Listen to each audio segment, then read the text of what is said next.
A paz seja convosco. Mais uma vez, estamos aqui unidos e reunidos para louvar, adorar e bendizer o santo nome do Senhor. Um nome que é grande, um nome que é digno, um nome que é merecedor de glórias, honras e louvor. Quando você chegou, ele já estava. É um louvor antigo, que fala da presença, da onisciência, onipresença de Deus em relação a todas as coisas. Antes que o pensamento chegue à tua boca, ele já sabe. Antes que você sinta a dor, ele já sabe. Todas as coisas são conhecedoras da parte do nosso Deus. Temos o privilégio de nos reunirmos, a liberdade para isso. Nós temos uma internet que não é policiada. Nós podemos ter liberdade de falar das coisas do Senhor. Em outros países a internet ela é meio livre. Dependendo do que você quiser falar e acessar, você é policiado, você é cortado. E nós temos essa liberdade, em especial podermos louvar, adorar e bendizer o nome do Senhor nas nossas casas. Não é o ideal, não é algo que ocorreu na história da humanidade e espero que não volte a ocorrer, mas é um tempo em que nós nos reunimos na presença dele e claramente ele está no nosso lugar, onde nós estamos. Oremos. Senhor, em nome de Jesus, queremos glorificar, exaltar e bendizer o teu santo nome, por mais esta oportunidade que o Senhor nos dá de estarmos na tua presença, Senhor. Como o teu servo Davi fala, é melhor estar um dia na tua casa do que 1000 em outros lugares. E nós queremos convidar o teu Espírito Santo a estar conosco nesta noite, a preparar o nosso coração para receber a tua palavra. Não queremos nos reunir mais uma vez, simplesmente de uma forma social, mas queremos conhecer mais de Deus. Queremos levantar as mãos santas aos céus, glorificando, exaltando e bendizendo o seu santo nome. Que assim seja na minha vida, na sua vida, para a glória, honra e louvor do nome dele. Oro em nome de Jesus. Amém. Amém. Deus, ele é tremendo, incomparável, um Deus que é acima de todas as coisas. Mas nós temos pecado contra este Deus. Nós temos agido de uma forma que não agrada a ele. Como nos apresentar perante esse Deus santo, santo, santo? A resposta é através do arrependimento, através da entrega das nossas vidas, dos nossos corações, não apenas uma vez, mas todos os dias. Todos os dias ir aos pés da cruz, pedindo que Ele exerça sobre as nossas vidas a sua misericórdia. Quero orar com você a respeito de arrependimento, de confissão de pecados. Algo que você tem que, como eu, estabelecer como uma prática nas nossas vidas. Senhor, em nome de Jesus, entramos na sua presença com temor e tremor, porque Tu és santo, santo, santo e nós somos pecadores. Não somos dignos de entrarmos no Teu santuário, mas a Tua palavra dizei só uma palavra e sereis salvo. Pai, grande privilégio nós temos de ter o Senhor conosco. Mas sabemos, Pai querido, que temos contaminado as nossas vestes. Temos, Pai, maculado o Teu santo nome com as nossas palavras, pensamentos e ações. Queremos pedir perdão ao Senhor. Pedir a Ti que o Senhor nos perdoe dos nossos pecados, daquilo que temos feito ou deixado de fazer. Que o Senhor possa receber, Pai querido, as nossas vidas no teu altar de graça nesta noite. Oro em nome de Jesus. Amém. Luli, fecha a janela, por favor. O cachorrinho está atacado hoje.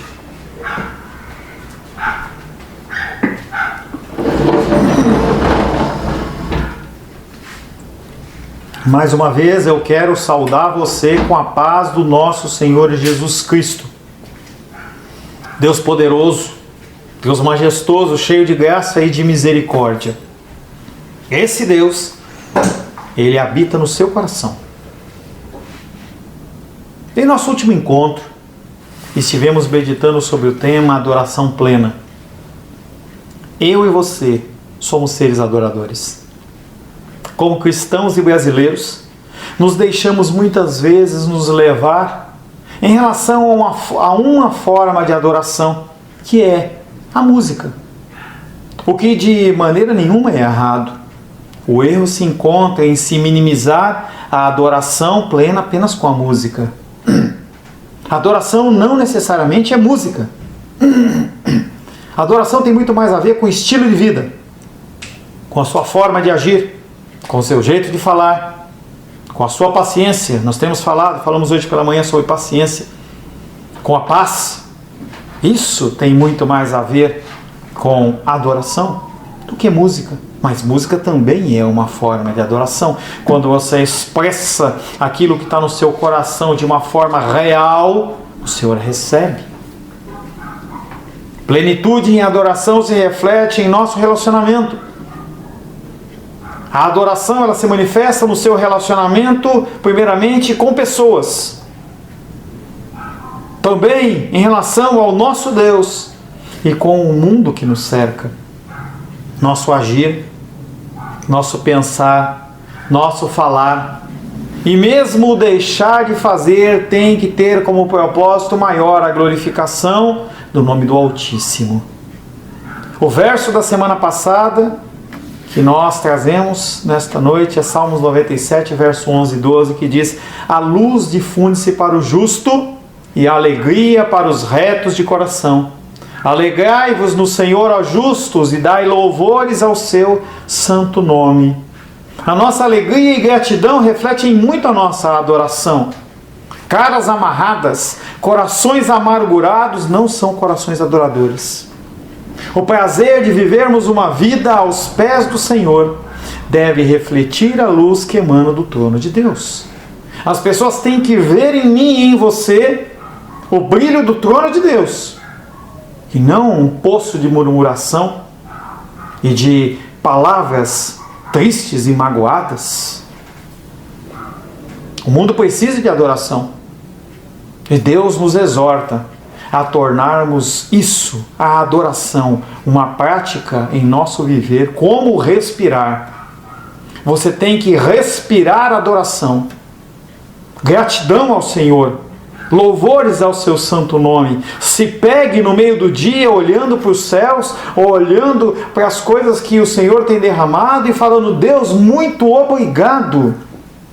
Eu reconheço o Senhor nisso. Você não precisa esperar o domingo, você não precisa esperar a quarta-feira para demonstrar o seu amor por Deus. Você pode fazer isso e deve fazer em todos os momentos da sua vida. Agindo assim, o inferno será saqueado e as vidas serão salvas. Você não ganha, claro que quem comanda isso é Deus, mas você não ganha ninguém com cara amarrada, reclamando e murmurando de tudo. O meu casamento, o meu marido, a minha esposa, o meu trabalho, o meu dinheiro, ó dia, ó céus. Ninguém aguenta ficar com uma pessoa reclamona. Se nós fizermos isso, nós vamos saquear o inferno. Nós vamos cumprir a ordenança de Deus, o ide. Vidas serão salvas e como prêmio maior, eu e você viveremos na presença dele eternamente. A palavra de hoje tem como título Saudade de Deus. Saudade de Deus. Abra a palavra de Deus no Salmo 42. Salmos 42. Salmo 42. Diz assim: ao mestre de canto, Salmo didático dos filhos de Corá ou de Coré. Como suspira a corça pelas correntes das águas, assim por ti, ó Deus, suspira a minha alma. A minha alma tem sede do Deus vivo. Quando irei e me verei perante a face de Deus? As minhas lágrimas têm sido o meu alimento dia e noite, enquanto me dizem continuamente: o teu Deus onde está? Lembro-me destas coisas e dentro da minha alma se me derrama a alma. De como passava eu com a multidão do povo e os guiava em procissão à casa de Deus, entre gritos de alegria e louvor, multidão em festa.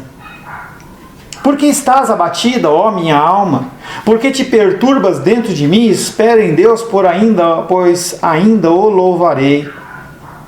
A Ele, o meu auxílio e Deus meu. Sinto abatido dentro de mim a minha alma. Lembro-me, portanto, de ti nas terras do Jordão, no monte Hermon e no outeiro de Mizar. Um abismo chama outro abismo. Ao fragor das suas catadupas, todas as suas ondas e vagas passaram sobre mim. Contudo, o Senhor, durante o dia, me concede a sua misericórdia, e à noite comigo está o seu cântico, uma oração ao Deus da minha vida. Digo a Deus, minha rocha: por que te olvidaste de mim? Por que hei de andar eu lamentando sob a opressão dos meus inimigos? Esmigalham-se-me os ossos quando os meus adversários me insultam, dizendo: o teu Deus, aonde está? Verso 11. Por que estás abatida, ó minha alma? Por que te perturbas dentro de mim? Espera em Deus, pois ainda o louvarei. A Ele, meu auxílio e Deus meu. Palavra do Senhor. Senhor, em nome de Jesus, mais uma vez, nós lemos a sua santa e bendita palavra. Tua palavra que é verdadeira. Palavra escrita há milhares de anos, mas que continua sendo verdadeira nos dias de hoje. Os nossos corações recebem a tua palavra nesta noite. Que ela possa ser verdadeira nos nossos corações. Que nós possamos entendê-la. Que o Espírito de entendimento esteja sobre as nossas vidas e que nós possamos aplicá-la de uma forma eficaz. Peço, Pai, a capacitação do Teu Espírito para ser um instrumento do Senhor nesta noite. Oro em nome de Jesus. Amém. Saudade. Essa semana estávamos eu, Rosângela e Luísa conversando e a gente falava sobre a saudade. Falávamos sobre a condição dos namorados quando eles são namoro novo e fica aquela: desliga você, não, desliga. E ela fala assim: não, papai, não é bem assim. Não funciona desse jeito, não é assim. E aí eu falava assim: espera, né? Porque isso é uma coisa que acontece, pelo menos na grande maioria das pessoas. E como é gostosa ou dolorida essa saudade do nosso ente querido. Parece que cada minuto longe é uma eternidade. Quando você encontra o seu querido, a sua querida, não há como você não sorrir. Aqueles que não são românticos o são, aqueles que não são poetas o são, aqueles que não são cantores viram cantores. E é tão gostoso esse tempo. É um tempo de saudade. É um tempo em que você pode olhar para o passado. E de Deus? Como está a sua saudade de Deus? Será que você também tem esta avidez? Essa saudade, esse desejo de realmente encontrá-lo? De ser realmente a primeira coisa que você faz durante o dia? De você entender que você não consegue começar mais o seu dia sem se encontrar com Ele? Sem falar para Ele: bom dia, meu Deus querido. É algo que eu tenho como prática, já tem algum tempo já. E eu, como a Menísia fala, eu saúdo a Trindade, mas de uma maneira particular. Eu falo: bom dia, meu Deus, bom dia, meu Jesus, bom dia, meu Espírito Santo. E ali eu começo o meu devocional, começo o meu tempo de oração. E aí o meu coração, se ele estava atribulado por lutas do dia anterior que não se findaram e que passaram de um dia para o outro, o que acontece é que o coração ele vai acalmando. Você toma um novo fôlego. É um momento de graça de Deus. Há muitas pessoas que não têm mais saudade de Deus. Tem nos seus devocionais algo árido como algo mecânico. As suas orações são cada vez mais mecanizadas. Entenda que tem como reverter isso, mas demanda esforço. Você sair do caminho abençoado de Deus, de um tempo de oração, de um tempo de devocional, é como você entrar num campo de espinhos. Quando você entra no campo de espinhos, os espinhos eles não te furam.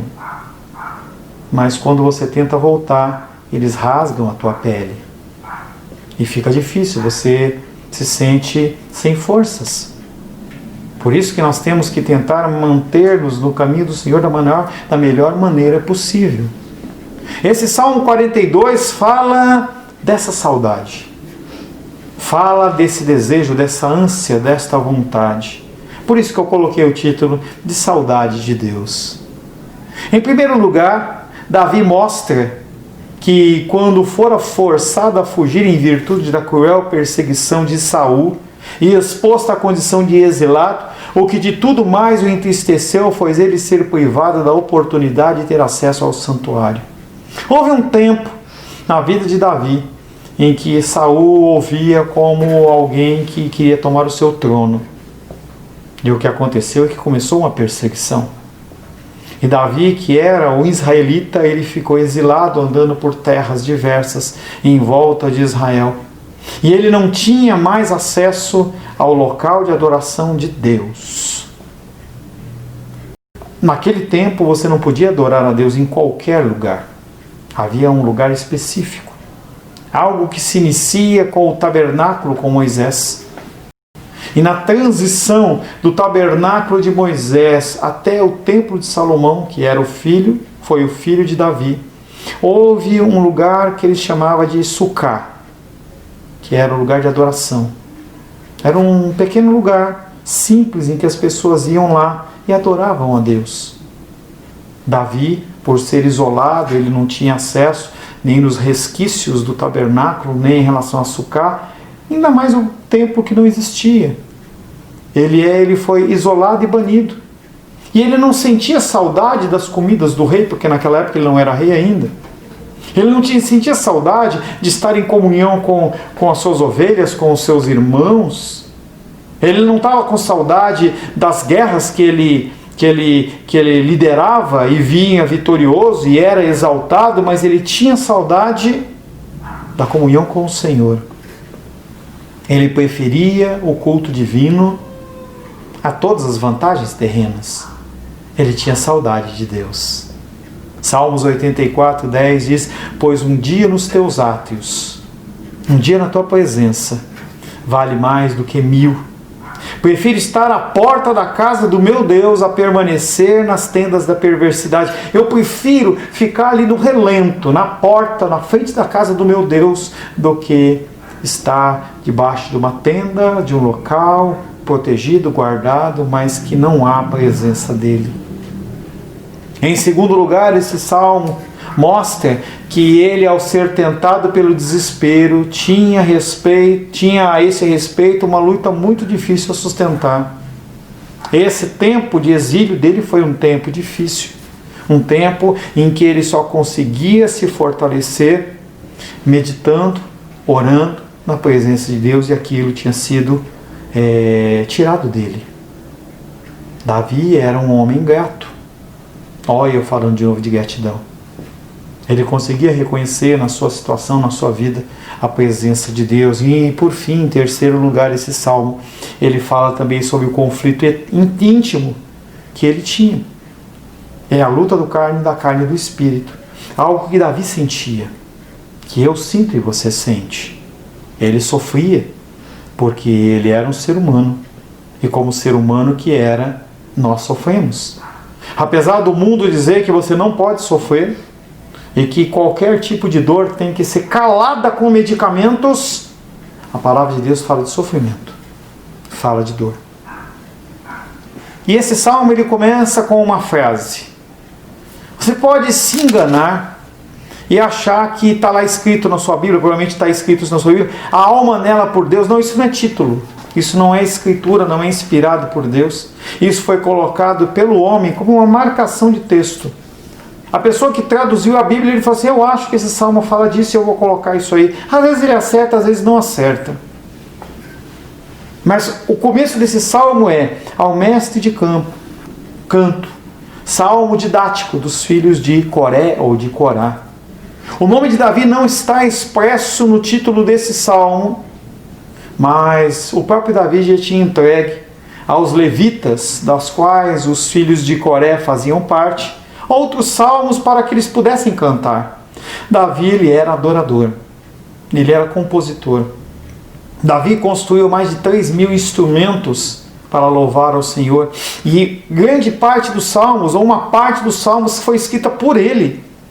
E hoje, quando você canta músicas do Ademar de Campos, quando você canta músicas da Aline Barros, ou você canta de algum outro cantor famoso, você fala, pô, eu já ouvi essa letra. Não, não é inspiração deles, é inspiração da palavra.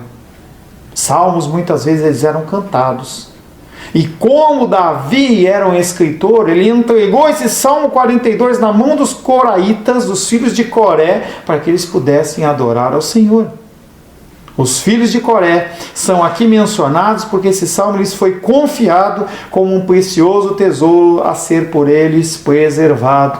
Pois do número dos cantores, eles foram escolhidos de uma forma especial para guardarem alguns salmos, para serem aqueles que cantavam louvores a Deus através dos salmos. Os coraitas, ou os filhos de Corá ou Coré, eram levitas que tinham responsabilidades especiais no templo. 2 Crônicas, capítulo 20, verso 19, diz: dispuseram-se os levitas dos filhos dos coatitas e dos coraitas para louvarem ao Senhor Deus de Israel em voz alta, sobremaneira. Eles não cantavam baixinho, eles cantavam alto, para que todos pudessem ouvir. Diferente de mim, eles não desafinavam, eles tinham vozes boas. Em muitos manuscritos hebraicos, o Salmo 42 e o Salmo 43, eles são apenas um salmo.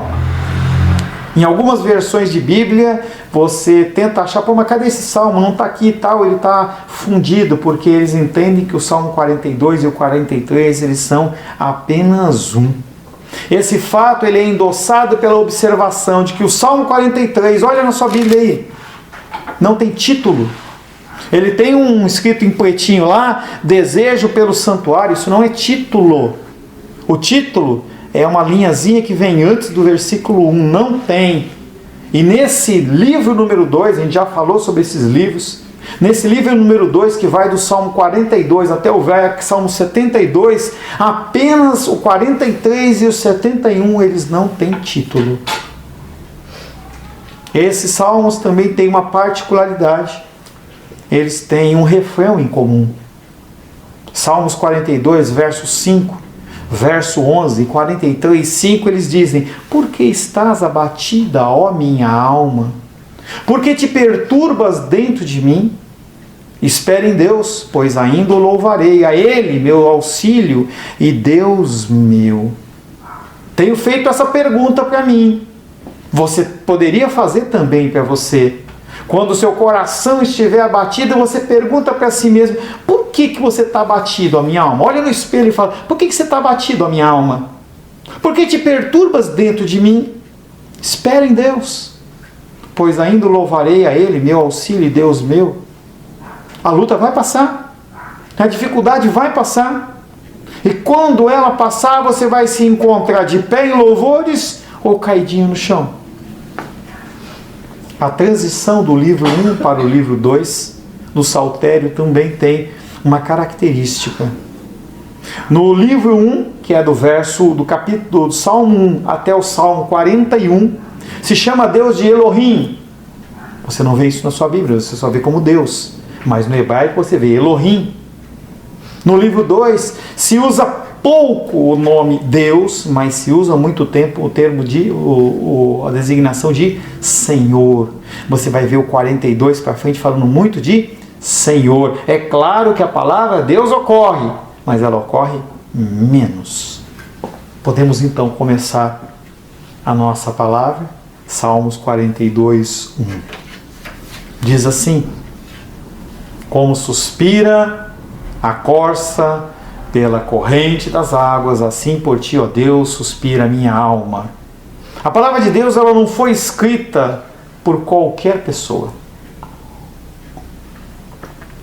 Se algum dia você tiver curiosidade de estudar realmente a Bíblia, de saber o que é que os livros falam, você vai se espantar.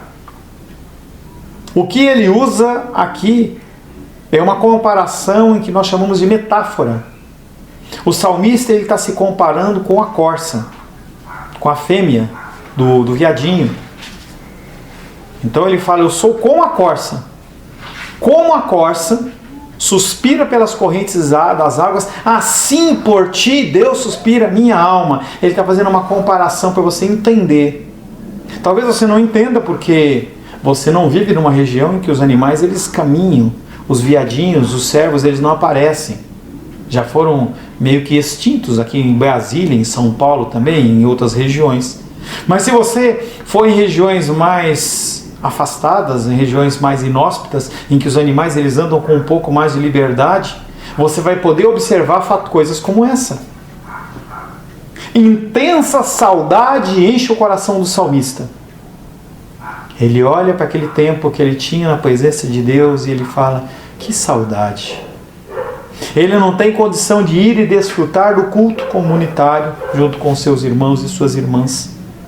Ele se compara a uma corça que suspira por água, pois no deserto do seu isolamento ele nutre um desejo semelhante por Deus.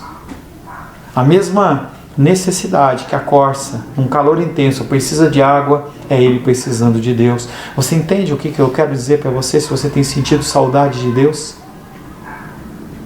Ou tem sido um fardo para você acordar? Ou tem sido um fardo para você participar do dominical, do culto de oração, do culto noturno? Ah, vou eu de novo. Talvez você não fale, mas você pensa. O salmista ele olha e fala assim: que saudade. Davi preferiu a oportunidade de ter acesso ao santuário, a ter todos os deleites provenientes de riquezas, prazeres e honras deste mundo, para que desta maneira ele pudesse inspirar e fortalecer a sua fé e piedade através dos exercícios prescritos na lei. Apesar de ser um adorador, Davi sabia que ele precisava seguir as ordenanças de Deus.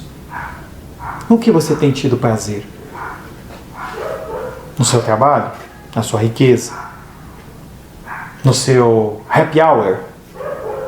Muitas pessoas, elas conseguem acordar cedo. Já dei esse exemplo na década de 80, em que Ayrton Senna ele era um dos grandes campeões mundiais, e quando ele ia correr lá em Japão, as pessoas acordavam de madrugada. Eu vou assistir a corrida, 2 horas sentado na frente da televisão, 1 hora da manhã, 2 horas da manhã. Quando teve a Copa do Mundo na Coreia e no Japão, a mesma coisa. As pessoas acordavam o outro dia com olheiras, mas elas não deixavam. O que é isso? Sede, fome. E você com Deus? E você com Deus? Davi entendia que ele precisava daquilo para a sua saúde. Eclesiastes capítulo 1, verso 16 e 17, fala do testemunho do filho de Davi, que recebeu as honras. Foi um rei que foi comparado ao lírio do campo, que foi comparado às vestes dele com o lírio do campo, que falou que não teve um ser humano que teve mais sabedoria do que ele, mais riquezas do que ele. As pessoas iam de outros países, andavam meses para chegar lá, para falar assim: olha, eu quero ver a tua sabedoria. A rainha de Sabá, ela anda com a sua comitiva por meses e fala assim: eu tinha que ver aquilo que as pessoas falam, e eu percebi que o que você tem é muito maior. Os seus criados, a comida, o seu trono, é algo excepcional. E este Salomão, ele escreve Eclesiastes 1, 16 e 17, diz: eu disse comigo, eis que me engrandeci, e sobrepujei em sabedoria todos os que antes de mim existiram em Jerusalém. Com efeito, o meu coração tem tido larga experiência da sabedoria e do conhecimento. Apliquei o coração a conhecer a sabedoria e a saber o que é loucura e o que é estultícia. Estultícia é estupidez. E vim a saber que tudo isso, toda essa riqueza, toda essa sabedoria, toda essa beleza, todas essas experiências, todos esses bens, é como correr atrás do vento. Em outras passagens ele fala, é nada, é besteira, é perda de tempo. Você tem investido seu tempo em coisas que, como Salomão já falou em Eclesiastes, é vaidade. Não vale nada. Ao dizer que Davi suspira pelo Deus vivo, não devemos entender isso como meramente sentimento emocional, mas era algo que transcendia em Davi até o ponto de dor, uma dor quase que física. Aquela saudade que dói. Saudade de você estar longe de um ente querido. É a saudade de você ter perdido um ente querido, como nós perdemos a titia há um pouco mais de 2 meses. E você saber que nunca mais você vai ver nesta terra. Saudade que dói. Essa saudade era o que Davi estava sentindo por Deus. Essa é a saudade que você, como cristão, tem que sentir atrás das coisas de Deus. Lembrando sempre que tudo procede dele. Devemos lembrar-nos de que maneira é que Deus nos atrai para si mesmo. Ele conduz as nossas mentes para o alto. Ele conduz. Peça a Deus, leva-me ao alto trono. Me convence. Me leva a um lugar mais alto, Senhor. Gera em mim fome e sede. Eu não estou sentindo, Deus. Eu estou querendo sentir o que o pastor Paulo está falando e eu não sinto. Ore a Deus, fala, Deus, eu preciso de Ti. Eu quero voltar a sentir. Ele não espera que você suba aos céus. Sabendo da sua debilidade, Ele mesmo desce até nós. Foi assim com Cristo. Filipenses capítulo 2, versos de 5 a 8 diz: Tende em vós o mesmo sentimento que houve também em Cristo Jesus, pois ele, subsistindo em forma de Deus, não julgou com usurpação ser igual a Deus. Antes a si mesmo se esvaziou, se esvazie, assumindo a forma de servo, assuma a forma de servo, tornando-se em semelhança de homens e reconhecido em figura humana, a si mesmo se humilhou, tornando-se obediente até a morte de cruz. Davi, pois, considerando que havia de acesso natural que ele tinha a Deus se fechara, ele clamou a Deus por ter sido excluído do serviço cultico, que ele falava: Deus, a minha alma anseia pelo Senhor, vem matar a minha sede, Senhor, vem gerar em mim esse desejo, essa fome, essa necessidade. Isso não equivale a dizer que observâncias e cerimônias externas por si só podem nos introduzir ao favor divino. Pastor, eu estou morrendo de saudade para ir para a igreja porque é lá que eu vou encontrar a Deus. Você está enganado. A igreja não é um local. É por isso que, com muita tranquilidade, apesar de não ser a minha vontade, nós estamos continuando congregando pela internet. Porque estando lá, ou estando aí onde você está, Deus está nesse lugar. Nesse lugar. Amém. Entenda que não equivale a dizer que observâncias externas por si só podem te introduzir no favor divino, e sim que esses exercícios religiosos, dos quais não devemos nos privar, nos faz ficar enfermos. Apesar de a igreja estar fechada, de ser o local ideal de nós estarmos congregando, busque a presença dele. Se você não buscar a presença de Deus, você vai ficar doente, enfermo. Davi temia isso. Temia que o coração dele fosse se esfriando. Na quarta-feira nós oramos para que o teu coração não se esfrie. não se esfrie. Uma coisa que temos observado, não na nossa igreja, mas com os pastores que eu converso, é que muitas pessoas falam: que saudade da igreja, que saudade da igreja. E quando a igreja abre, uma semana de fogo, 2 semanas, e depois a pessoa vai esfriando, esfriando. Eu quero ficar na minha casa. É verdade que Davi não cessava nesse tempo de dirigir as suas orações aos céus, bem como ao próprio santuário. Mas, consciente da sua própria enfermidade espiritual, sentia-se especialmente magoado, porque a via pela qual os fiéis obtinham acesso a Deus lhe fora fechada. Nós temos a nossa casa de oração lá, como o irmão Cláudio fala, fechada. Mas é aberto este canal, para que nós possamos estar na presença dele. A comparação que Davi usa de uma corça se destina a expressar o extremo ardor do seu desejo, da sua necessidade. O sentido disso consiste em que as águas são procuradas avidamente pelas corças, para que possam recobrar-se da sua fadiga. E da mesma maneira assim deve ser o meu coração e o seu coração. Nós temos que buscar a presença do Deus vivo. Salmos 42, verso 2. A minha alma tem sede de Deus, do Deus vivo.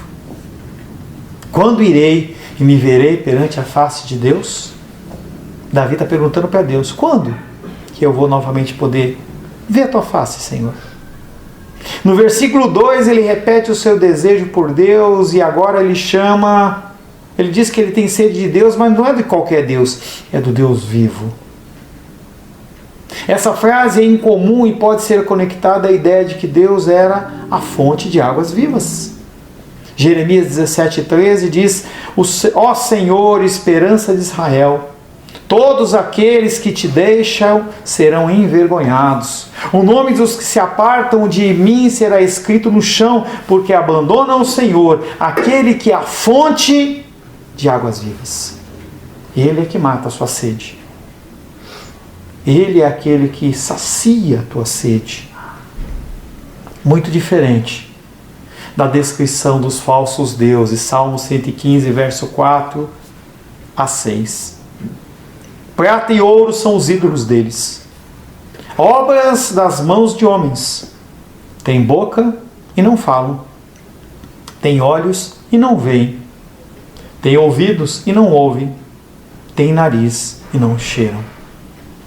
O salmista então emite a sua preocupação sobre quando poderia ir ver a face de Deus. O que é ver a face de Deus? Davi tinha um canal especial. E aí ele olhava e conseguia ver a pessoa de Deus. Não é isso.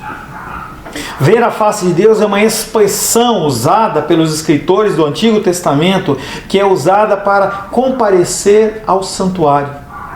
Então, se você falasse assim: Deus, quando que vai acabar essa pandemia? Quando que eu verei a face de Deus? Você está falando o quê? Quando que eu vou poder ir de novo na igreja? Quando que eu vou poder ter comunhão com os irmãos? Quando que eu vou poder estar na sua presença? Salmos 84, 7 fala: vão indo de força em força, cada um deles aparece diante da presença do Deus em Sião. É o que? O santuário. Êxodo 23, 17: 3 vezes no ano todo homem aparecerá diante do Senhor Deus. Santuário. Esse segundo versículo ilustra mais claramente que Davi não fala simplesmente da presença de Deus, mas da presença de Deus em conexão com certos símbolos. Pois ele põe diante dos olhos o tabernáculo, ele põe diante dos olhos o altar, os sacrifícios e outras cerimônias pelas quais Deus testificava que estaria perto do seu povo. E que cabia aos fiéis a buscarem aproximar-se de Deus, começando por essas coisas. Locais físicos, elementos físicos. Êxodo 33, 15 diz: se a tua presença não vai comigo, não nos faça subir desse lugar. Naquele momento em que há a construção daquele bezerro de ouro, Deus ele tomou uma decisão: eu vou sair daqui. Eu vou deixar agora um anjo acompanhar. E Moisés olha para ele e fala assim: Senhor, nos faça sair desse lugar. Como é que nós vamos saber que a tua presença está conosco? Se não for através da coluna de nuvem, a coluna de fogo. Nós precisamos disso, Senhor. São elementos que você tem que ter. Hoje nós não temos esses elementos. Você não tem que se apegar a bandeiras, se apegar a ídolos, se apegar a elementos físicos, mas naquela época era o contexto da época. Davi precisava disso. Eles não eram atados a regras e procedimentos, mas eles eram auxiliados à busca do Senhor. Hoje nós temos outros elementos que não são físicos, ou não são literalmente físicos. Nós temos a comunhão dos santos, a alegria de podermos nos encontrar na igreja, nos abraçar. Nós temos a celebração da Santa Ceia, que tem elementos físicos. Não é simplesmente um pãozinho que você está comendo e um suquinho de uva. Não é. É o corpo e o sangue de Cristo, em que Ele deu a ordenança: fazer isso até que eu volte. É um elemento que nos fortifica. Não está nas características nutritivas do pão ou do suco de uva, e sim no elemento espiritual que te liga a algo que está nas Escrituras. A cerimônia do batismo é algo que marca, tem que marcar, tem que ser algo que você se lembre. Nosso segundo batismo, estou esperando apenas acabar, ou nós temos uma liberalidade para podermos batizar o Alice e Ingrid. Que alegria vai ser descê-los às águas do batismo. São elementos que marcam a pessoa. Palavra e sacras instituições do seu culto. Formamos, mas se você... Consequentemente, quando vemos as marcas da divina presença impressas na palavra e as sacras instituições do seu culto, todo esse elemento espiritual, e você inventa moda, grosseiramente você corrompe isso, e você vê muitas igrejas fazendo isso, corrompendo os elementos de Deus. Estava vendo outro dia lá, e eu não sei que direção que o pastor teve para isso, mas para mim isso eu não encontro respaldo na palavra. Um monte de gente com balde em cima da cabeça, e a pessoa, quando foi batizar, ela virou o balde e jogou água por cima, e ali foi o batismo dela. Ah, mas é uma aspersão, não é distorção da palavra, isso não está nas Escrituras. Espera o momento certo. Vai no rio, vai com um grupo menor de pessoas, faz conforme Deus está mandando, não segundo você quer. Foi uma preocupação dos apóstolos no início dos séculos, em que eles escreveram um material chamado Didaquê ou Didarrê, que seria a doutrina dos apóstolos, como fazer as coisas. Tem crente aí celebrando a Santa Ceia com Coca-Cola e hambúrguer. Ele acha que está tudo certo. Não está. Isso é aberração. Você transforma a verdade de Deus em mentira.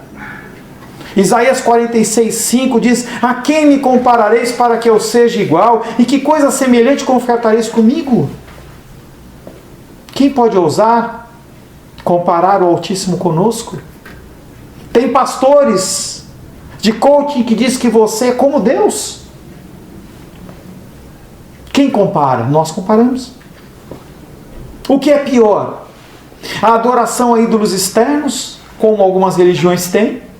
Estava conversando esse dia aí, o Sebastião estava vendo uma reportagem, ele falou que ele viu, tem um Buda de um jeito, um Buda do outro, não sei o que. A gente vê também dentro das religiões brasileiras, a santa tal, e você vê que fala: de onde vem tudo isso, essa invenção, essa coisa? Qual a diferença? O que é pior? A adoração a esses ídolos externos ou os ídolos internos que você tem? Nós adoramos transferir a nossa culpa da falta de ser de Deus. A culpa não é minha. A culpa é da minha família, a culpa é do meu trabalho, pastor. Você tem que entender que eu tenho que trabalhar, eu tenho que prover a minha casa. Por isso que eu não tenho tempo. Eu não consigo mais acordar, eu não consigo separar um tempo para o Senhor, porque eu tenho que ganhar dinheiro, eu tenho que prover. Afinal de contas, a pandemia está aí. E quem vai colocar comida na minha mesa? Deus vai. Mas nós transferimos a culpa para a nossa família, nós transferimos a culpa para a sociedade, para o nosso trabalho. O que motiva os nossos corações é aquilo que é importante para nós. Nós nos parecemos com aquilo que adoramos. A grande dificuldade com essa afirmação é que ela afronta um dos nossos maiores ídolos, que é a nossa pseudo-liberdade. E eu confesso Jesus Cristo como meu Senhor e Salvador, mas Jesus Cristo, Ele só manda em algumas coisas. Ele manda eu ter o tempo do domingo, mas eu acho que não tenho que ter o tempo do domingo. Então eu sirvo Deus no que eu quero. Você não tem liberdade, você não é livre para fazer o que você quiser. Nós somos criados por Deus e para Deus. O propósito da minha existência e da sua existência é nele termos todo o prazer. Somente nele. Se você quer ter prazer na sua vida, você vai ser infeliz. Se você quer ter prazer no seu casamento, você vai ser infeliz, porque se você não tiver prazer primeiro nele, não é nas coisas secundárias que você vai se alegrar. Vivemos como se o nosso cérebro fosse dividido em compartimentos, em que as ideias, elas andam, estão separadas na nossa cabeça e nunca vão se encontrar. Eu amo a minha esposa, o meu marido, mas não ando espiritualmente com ele ou com ela. Não tenho tempo para ler, não tenho tempo para estudar, não tenho tempo como marido de pastorear a minha esposa, não tenho tempo, não sei, não consigo, e eu deixo para lá. Eu amo a minha família, mas eu me deixo levar pelos meus desejos. Eu amo a Deus, mas eu obedeço no que eu quero. O meu amor por Deus, ele é condicional e é parcial. Nossa visão de Deus define nossa escolha. Ou você escolhe adorar a si mesmo, ou você escolhe adorar o Deus verdadeiro. Não tem como. É só um lugar, é só um trono. Ou é você ou é Deus. Não tem outro. A partir da visão bíblica, a única solução é a cruz. Através da submissão às Escrituras. Como se submeter se você não lê? Você tem que ler. Arrependimento, confissão, entrega pessoal ao Senhor. Eis-me aqui, Senhor, outra vez. Diante de ti, apresento o meu coração e renúncia. Abrir mão daquilo que não é abençoado. O povo de Israel era pecador, mas entendia que só podia se mover no deserto quando a coluna de nuvem que os protegia do sol casticante, ou a coluna de fogo que os aquecia do frio cortante na noite do deserto, quando essas duas colunas se moviam. Então, senão eles ficavam parados esperando. Por que você tem se movido? Eu não aguento esperar. Tem que esperar. Ele não mandou você sair. Mas é dois caminhos, ida e volta. O caminho inicial é onde ele determinar, pelo período que ele determinar. E se você sair antes, você vai ter que voltar do ponto inicial e começar tudo de novo. Davi era pecador. O escritor desse salmo era pecador. Ele traiu seu melhor amigo chamado Urias. Ele adulterou com a sua esposa. Ele mandou matar ele. Ele não cuidou dos seus filhos. Houve dentro debaixo do seu teto um irmão, filho de outra mãe, que violentou uma irmã e ele não fez nada. Davi era pecador. Davi sabia que Deus controlava todas as coisas e decide fazer um censo para ver quão poderoso ele era, mesmo que o seu general Joabe falava assim, não faça isso. E mesmo assim ele fez. Davi era pecador e ele sabia disso. Mas ele entendeu que a busca a Deus deve suplantar todas as coisas, e Davi buscava a Deus. Deus te convida, mais uma vez, a se entregar nas suas mãos. Feche seus olhos. Eis-me aqui, outra vez, diante de ti abro meu coração, meu clamor, tu escutas e fazes cair as barreiras em mim. Eu venho me derramar, dizer que te amo, me derramar, dizer-te preciso, me derramar, dizer que sou grato, me derramar, dizer que és formoso, Senhor. Nos apresentamos na tua presença como pecadores que somos. Como o publicano, Pai, que não ousava levantar a cabeça aos céus por vergonha da sua vida de pecado, nós assim estamos. Não temos lido como convém, orado como convém, vivido como convém, mas cremos na tua doce e poderosa ação. Move os nossos corações, Pai, a sermos instrumentos da tua vontade. Nesse dia que se chama hoje, nesse domingo, apresentamos o nosso coração ao Senhor, para que o Senhor troque o nosso coração de pedra por um coração de carne. E assim, Pai, possamos em excelência buscar a tua santa e bendita vontade. Nos abençoa, Pai. Te pedimos, em nome de Jesus. Amém. Amém. Graças a Deus.